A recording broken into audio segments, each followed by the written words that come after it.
அனைவருக்கும் வணக்கம்.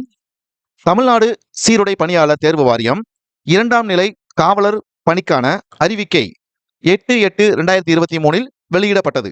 சுமார் 3359 காலி பணியிடங்களுக்கான அறிக்கை வெளியிடப்பட்டது. இந்த பணியிடங்களுக்கான தேர்வு 10/12/2023 நடைபெற்றது. இத்தேர்வில் மதிப்பெண் பட்டியல் 22/1/2024 வெளியிடப்பட்டது. இதில் தமிழ் தகுதி தேர்விற்கும் முதன்மை தேர்வுக்கான மதிப்பெண்கள் வெளியிடப்பட்டுள்ளன.